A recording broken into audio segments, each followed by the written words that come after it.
Hey guys, you know, I just got back from the gym and I was driving back home and I was thinking about our environments. It was one of the things that I learned about today that we are most affected by our environment. If you're placed in a certain environment, then you're gonna be either limited or inspired to do different things. And I really found this in like my life recently.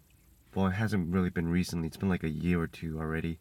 That the environment that I put myself in consciously will affect how inspired I am or how limited I am in doing things. And as a programmer and a dancer, I've seen it in both situations.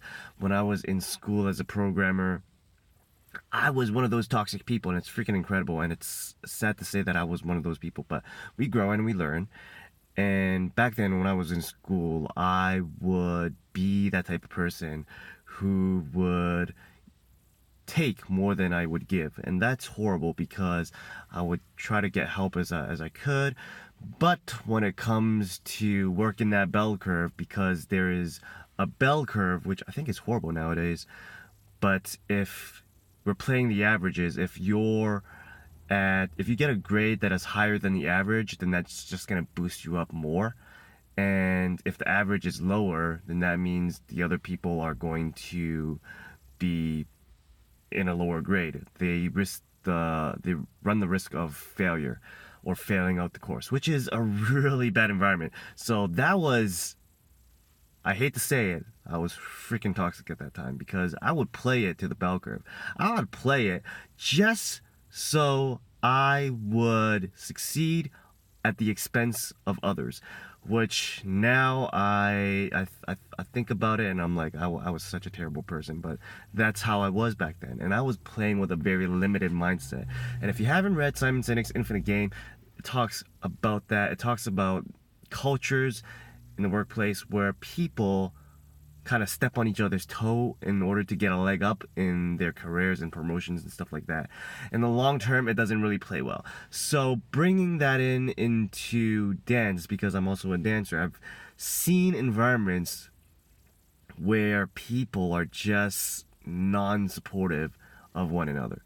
Dancers would kind of criticize each other's weaknesses instead of uplifting them and encouraging them that you can do better, or it's only a phase. You're working hard. You'll hit that point soon where you're just gonna explode. We don't hear that kind of encouragement a lot.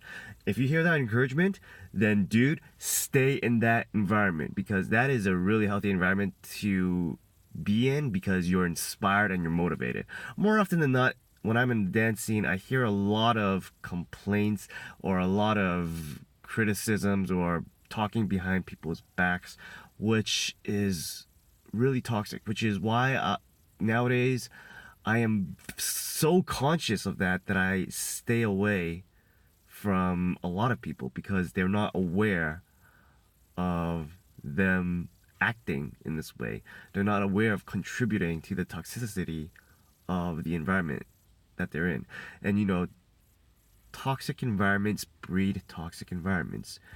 And that's not to say you should try to go in there and be a positive light to as many people as possible to get them to see that there is a different way of doing things. So that's what I try to be a lot of the times, but a lot of the times it also drains me. So in those times I would have to go hide in my room to recharge to get my alone time.